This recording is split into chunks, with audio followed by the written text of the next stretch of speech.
दीवार पर टंगी सास। पंजाबी में कहावत है, सास चंगी होवे या ते दीवार ते टंगी होवे। संगीता की शादी भी एक ऐसे ही घर में होती है जहां उसकी सास दीवार पर टंगी होती है।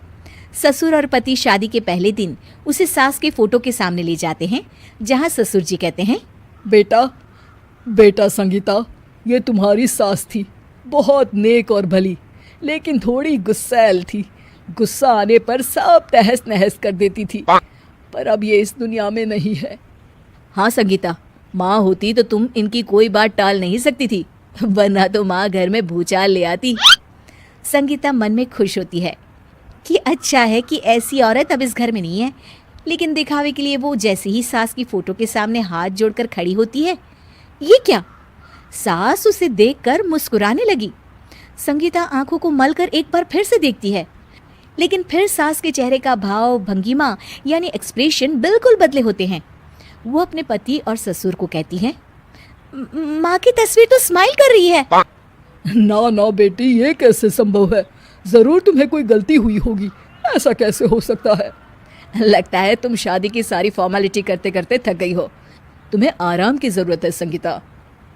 खैर, सारे संगीता की बात को इग्नोर कर कमरे में चले जाते हैं। वैसे सास की फोटो पर एक्सप्रेशन एक के बाद एक बदलते ही रहते हैं। सुबह होती है, पति और ससुर को काम पर भेजकर संगीता कमरे की सफाई करने में लग जाती है कि तभी उसे आवाज आती है, टेबल ठीक से साफ करो। ऐसे भी कोई टेबल साफ करता है?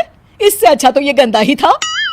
किसी औरत की आवाज सुन संगीता दंग रह जाती है और सोचने लगती है कि आवाज कहाँ से आई। आवाज को नजरअंदाज कर वो फिर से अपना काम करना शुरू करती है, लेकिन इस बार तो आवाज बिल्कुल उसके कान के पास से आती है। मेरा घर है ये, जब तक मैं थी चमका कर रखती थी, हर एक चीज शीशे की तरह थी।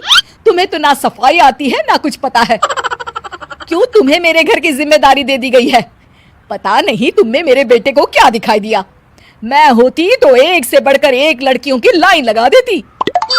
अब संगीता को समझने में देर नहीं लगी कि ये आवाज किसी और की नहीं बल्कि उसकी सास की है, जो दीवार पर टंगी है।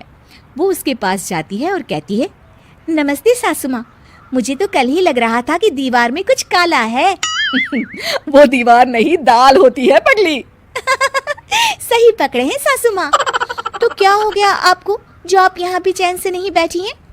सुना मैंने आपका व्यवहार काफी गुस्से वाला था। चुप रह तू, ज्यादा बकर बकर ना कर। घर का काम करना तो आता नहीं, आई है मुझसे बहस करने। हाँ देखिए सासू माँ, मैं आपसे साफ साफ कह देती हूँ, मुझसे पंगा लेने की कोशिश मत करिएगा। तभी पीछे से संगीता का पति आता है। अरे संगीता, किससे बात कर रही हो? कौन है वहाँ?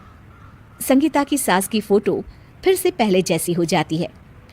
आपकी माँ से कह रही थी कि मुझे काम करना आता।